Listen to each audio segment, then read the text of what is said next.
BC. David Muir, the most trusted, most watched newscast in America. And now, World News Tonight has won the Emmy for Best Live News Program for the 4th year in a row. Time and temperature brought to you by Augusta Flooring, your local flooring headquarters. If you see something, say something. It doesn't matter if it's your family. It doesn't matter if it's your best friend. If you believe that child is getting neglected, you need to speak on it. Now on News Channel 6 at 11, a heartbroken community coming together to remember 4-year-old Javea Harris. Your news at 11 starts now. Live from Television Park, this is WJBF News Channel 6 at 11.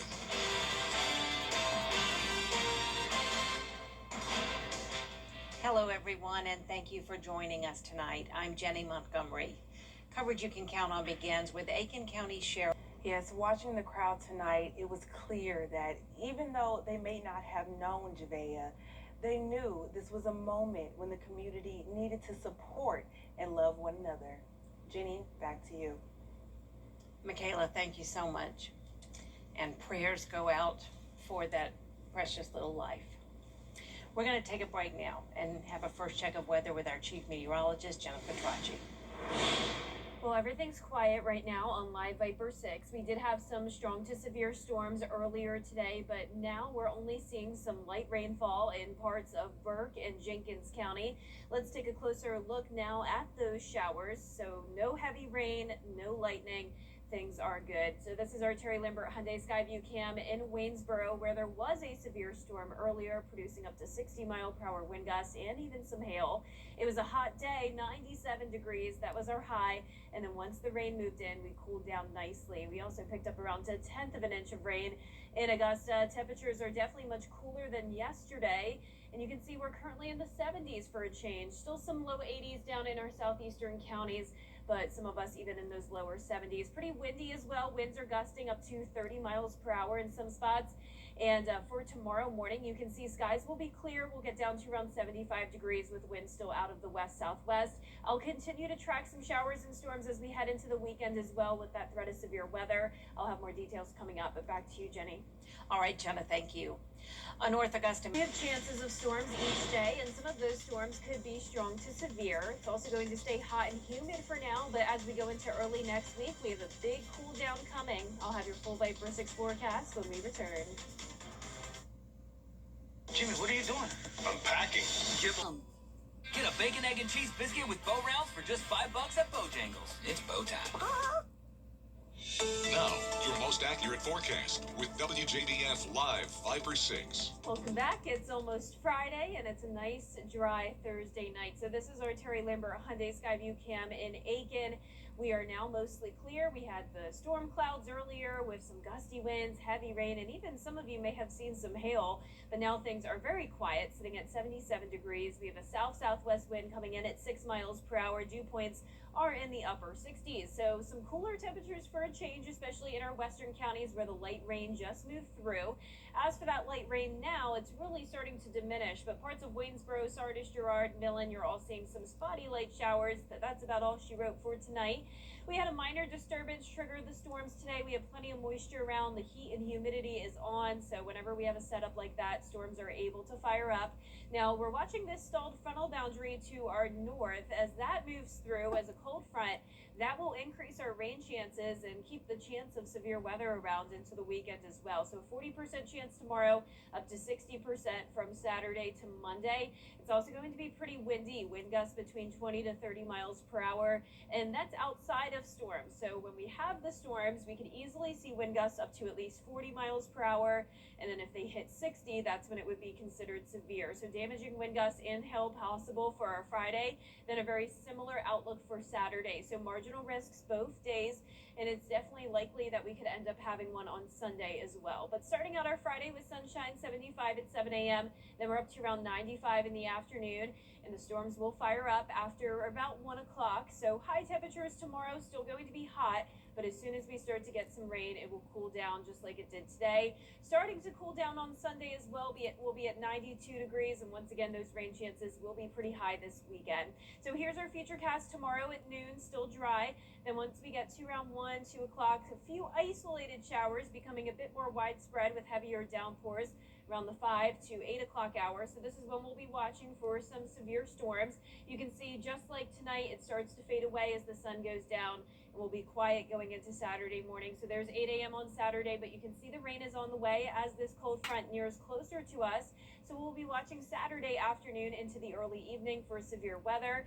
And this cold front will be slow moving, and I am expecting it to stall out over our area. Now, our futurecast model is not picking up on a lot of rain Sunday and Monday, but I do think that could change. So I'm keeping those rain chances high, especially because we do have this weak wedge possible as well. That means Monday looks pretty cloudy with some rain and storms possible and much cooler temperatures. You can see on our 10-day forecast here that we're going all the way down to a high of 84 on Monday, 86 on Tuesday.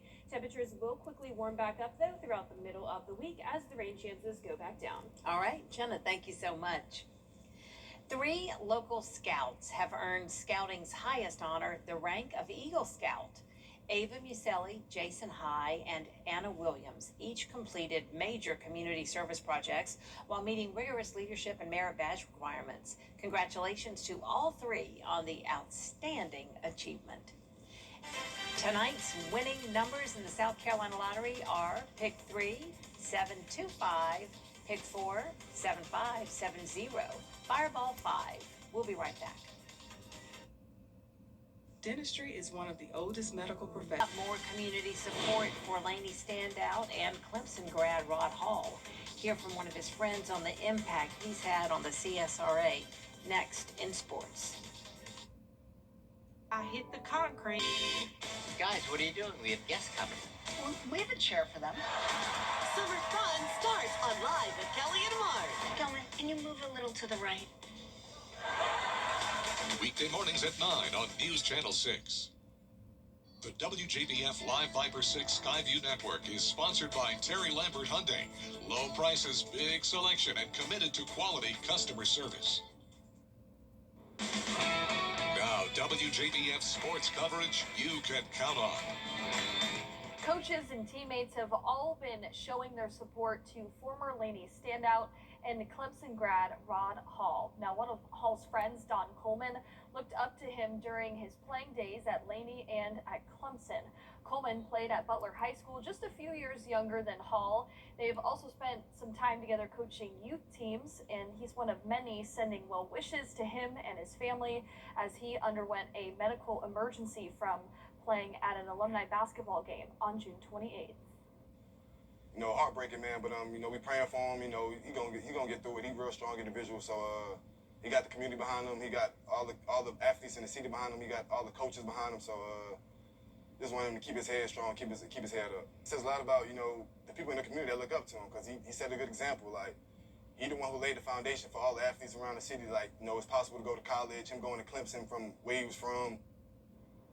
Now, the GoFundMe page to help with Hall's medical expenses and travel costs has now reached over $18,000. And if you wish to donate, you can find the link on our sports page. The Augusta Green Jackets looking to make it 4 wins in a row as they're taking on the first place Hickory Crawdads. Last night, the Jackets hit 5 homers to power them to an 8-7 victory. Derek Vartanian taking the mound tonight for the Jackets. Let's go to the bottom of the second here. Matt Scannell crushes this one to deep right field for the solo home run. His second homer in a Green Jacket uniform. Augusta leads it 1-0. Bottom of the fourth. Here he is again. This time it lands in right field for a base hit. Jackets grab the 7-5 win. Well, the Atlanta Braves playing in their series finale against the Pittsburgh Pirates at PNC Park. The Braves ahead 6-5 in the top of the ninth. And how about a Mike Yastrzemski grand slam as just a little insurance there? Braves go on to win it 10-5. They will hit the road to face the St. Louis Cardinals before the All-Star break. Well, the first round of the Genesis Scottish Open is officially in the books, and a crowded leaderboard at the top there. One golfer Crawford tied for the lead at 5 under as defending Masters champion Rory McIlroy. McIlroy's round featured 5 birdies and 1 eagle, carding a 5 under 65, the 13th consecutive time he's shot under par at the Scottish Open. The 2023 Scottish Open champion is confident heading into the next few days, especially with how the course plays. The one thing I like about Brookdale is, you know, there's usually sets of bunkers on both sides of the fairway, so you're always having to challenge one set of bunkers to get to where you want your ball to finish. Now McIlroy tees off at 8:43 a.m. tomorrow morning. We'll see if he can get a little separation from those at the top. All right, sounds good. Thank you so much, Gianna. Coming up, certain words are giving many people across the country some trouble. What word did Georgians need help to define? Hi, Suzanne Lily Honeymichael here with Hardwood Floors and More. Did you know we offer military discounts on all regular price products? From flooring to lighting to furniture and more, we are truly thankful for those that have served. So all active and retired military can save 10%. Whether you want to do it yourself or need our flooring specialist to handle the installation, Hardwood Floors and More is the place to call. Visit our showroom today in Evans, Hardwood Floors and More, where we have so much more in store for you. I'm Mike Costello of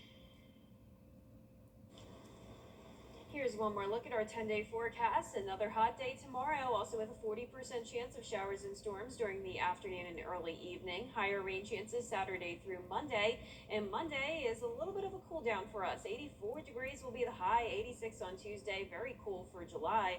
Then we're back to the mid-90s by the middle to end of next week. Finally tonight, what are the most confounding words for Georgians to define?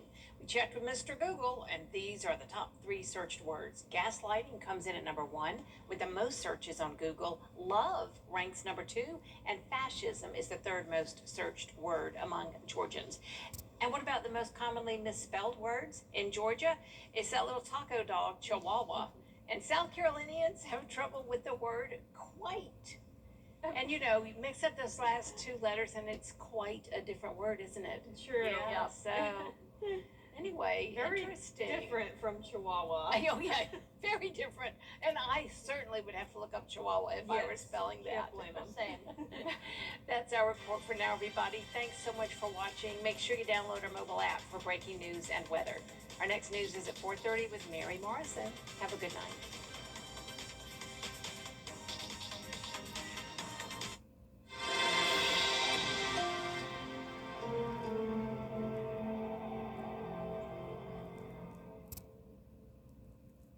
After 33 years serving businesses in the